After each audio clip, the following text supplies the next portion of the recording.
Hello, नमस्ते। सन्चै हुनुहुन्छ होला? आजको यो सेकेन्ड ट्युटोरियलमा स्वागत छ तपाईँहरूलाई। अस्तिको अलिअलि हेर्नुभयो होला, VS कोड इन्स्टल गर्नुभयो होला। आज चाहिँ जस्तै भाषा बुझ्नलाई नेपाली भाषा नेपालीले बुझ्छ या नेपाली सिकेको मान्छेले बुझ्छ होइन, त्यसरी नै मसिनले कम्प्युटरले बुझ्नलाई चाहिँ 01 मात्रै बुझ्छ। तर हामीले त लेख्दाखेरि इङ्ग्लिसमा लेख्छ, त्यो कुरा बुझाउनलाई इन्टरप्रेटरहरू इन्स्टल गर्नुपर्छ, इन्भाइरोमेन्ट त्यो सेटअप गर्नुपर्छ है। आज हामी त्यही गर्नेछौँ। मेरोमा गरिसकेको छ, त्यही भएर मैले गर्नु पर्दैन, तर म सरलाई देखाउँछु कसरी गर्ने, के गर्ने भनेर। हामीले चाहिँ अब मैले गरेर देखाउन सक्दिनँ, हामीले चाहिँ बिस्तारै डकुमेन्टेसन पढ्ने बानी बसाल्नुपर्छ। अनि त्यसैको लागि यो छ होइन, तपाईँहरू यहाँनिर पाइथन यो ट्युटोरियल्स पोइन्ट भन्नेमा आएर इन्भाइरोमेन्ट सेटअपमा जानुभयो भने यहाँनिर जे भनेको छ तपाईँको कतिवटा ओएसहरू छ, म्याक अब विन्डोज जे चलाउनुहुन्छ त्यही अनुसार त्यसको इन्स्ट्रक्सनहरू छ होइन। यहाँनिर के भनेको छ होइन, सुरुमा पाइथन भन्ने टाइप गर्नु भनेको छ होइन। त्यही गरौँ है त। अब यहाँ जाम तपाईँको टर्मिनलमा गएर तपाईँ कमान्ड प्रम्प्ट हुन्छ होइन, तपाईँले जे टर्मिनल छ त्यसमा गएर पाइथन टाइप गर्नुभयो भने मेरोमा यसरी देखाए पाइथनको भर्जनहरू होइन, के इन्स्टल छ भनेर देखाउँछ। तर तपाईँले इन्स्टल गर्नुभएको छैन या अस्ति भिडियो हेरेर गर्नुभयो भने चाहिँ जे यस्तो आउनु पऱ्यो होइन, नभए भने तपाईँको पाइथन भेटेन भन्छ। अनि त्यसपछि त्यो भेटाउनलाई चाहिँ के गर्नु पऱ्यो भने तपाईँले यहाँ जानुहुन्छ होइन,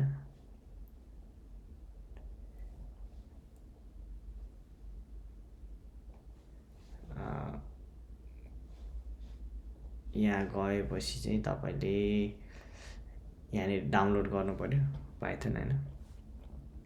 पाइथन डाउनलोड गरेर इन्स्टल गर्नु पऱ्यो। इन्स्टल अब उबन्टुमा यसरी गर्नु पऱ्यो। उबन्टुमा गर्ने तरिका यस्तो छ होइन, तपाईँले हेर्दै जानुभयो भने पछि जुन तपाईँको ओएस छ त्यो अनुसार गर्ने भन्ने छ। विन्डोजमा यसरी गर्नु छ होइन। मैले चाहिँ म्याक चलाउँछु, म्याकको लागि चाहिँ यहाँ गएर डाउनलोडमा जाने होइन। त्यसपछि यहाँनिर यो डाउनलोड भन्नेमा अब आफूलाई चाहिने कुन भर्जनको पाइथन चाहिन्छ त्यही क्लिक गरेर गर्नुभयो भने चाहिँ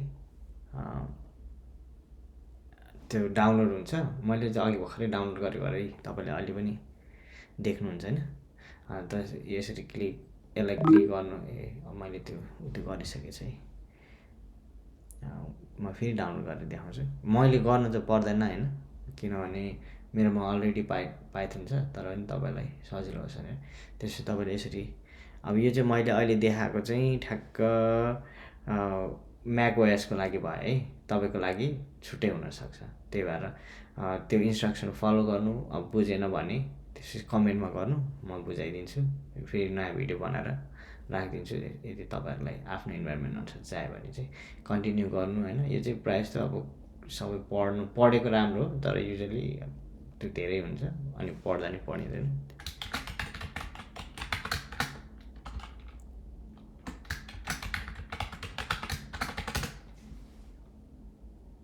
अब एकछिन लाग्छ, किनभने त्यसले अब चाहिने फाइलहरू डाउनलोड गर्नुपर्यो। तपाईँको इन्टरनेट कति स्पिड छ त्यो अनुसारै टाइम लाग्छ है। यसले चाहिँ इन्स्टलर अब यहाँनिर इन्स्टल गरेछ यसले आइडिए पनि इन्स्टल गरेछ, एपहरू लन्चर सबै इन्स्टल गरेछ होइन। त्यसपछि यसलाई सबैलाई क्लोज गर्ने, अनि त्यो डाउनलोड भएको फाइललाई पनि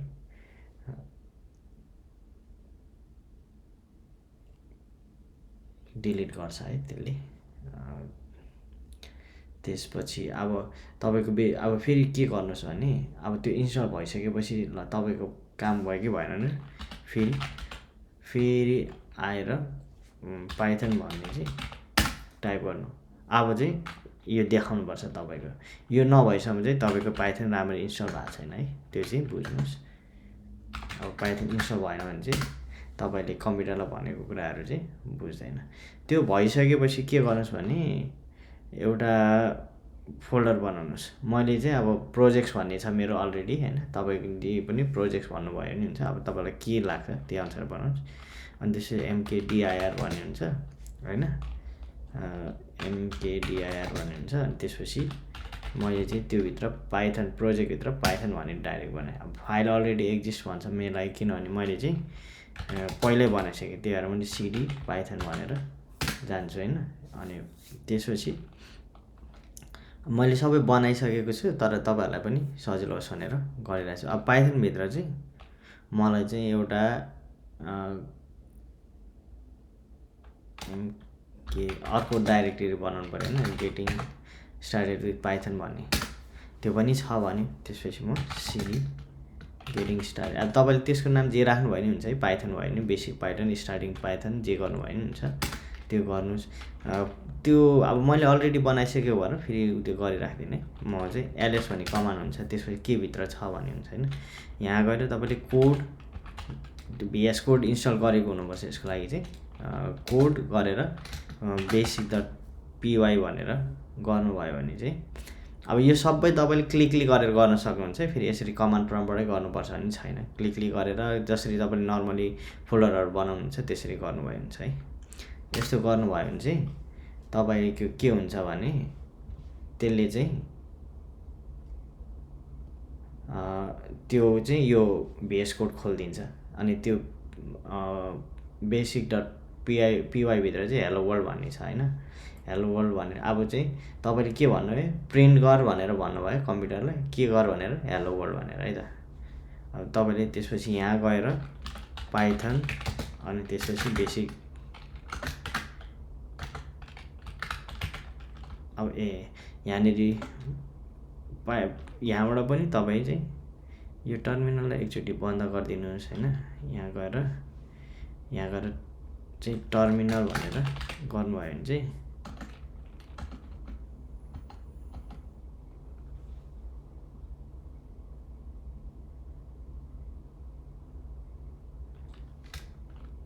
यस्तो गरेर टर्मिनल भन्यो भने चाहिँ तपाईँको यो के भन्छ यो अगाडि त्यो भएको के भन्छ नि बिर्सेँ मैले, त्यो गरेर यहाँ गर्नुभयो भने यहाँ आउँछ होइन टर्मिनल। त्यसपछि तपाईँलाई त्यो ठाउँमा खोलिदिन्छ। यहाँ भएको प्रोजेक्टमा खोल्यो। म चाहिँ तपाईँलाई बाहिर लान्छु है त। सिडी PWD भन्यो नि तपाईँ कुन फोल्डरमा छ भनेर तपाईँ चाहिँ मेरो अब यो डाइरेक्टरी अनुसार हुन्छ होइन। त्यसपछि म चाहिँ सबै बाहिर आउँछु। यहाँ यो डकर इमेजबाट बाहिर आयो, त्यसपछि डकरबाट बाहिर आयो, त्यसपछि डेभसबाट बाहिर आयो।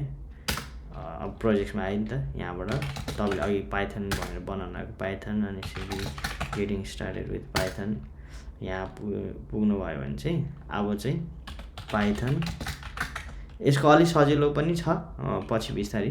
अहिले चाहिँ जस्ट गेटिङ युज टु हुनुहोस् होइन, पछि सबै कुराहरू आउँछ। यहाँ तपाईँले हेलो वर्ल्ड लेख्नुभयो, हेलो वर्ल्ड है आयो। अब यो यसरी यहाँनिर तपाईँले चेन्ज गर्नुभयो भने फेरि अर्कै आउँछ। अब तपाईँको नाम राख्नुहोस् होइन, हेलो जन होइन, त्यो जे राख्नुहोस्। तपाईँले चाहिँ के भन्नुभयो, यो कम्प्युटरलाई चाहिँ यो चाहिँ प्रिन्ट गर भनेर भन्नु है। हुन्छ आजलाई यति राखौँ। यो चाहिँ यतिसम्म चाहिँ हुनु पऱ्यो। अर्को पालिदेखि चाहिँ हामी साँच्चीको प्रोग्रामिङ गर्न थाल्छौँ। अनि प्रोग्रामिङको भाषाको हुन्छ नि त, क ख ग घ भने जस्तै हामीले त्यसरी सिक्न थाल्छौँ।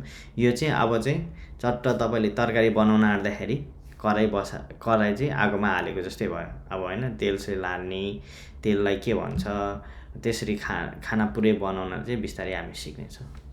हुन्छ है त। ल कोडिङ चाहिँ सजिलो हुन्छ।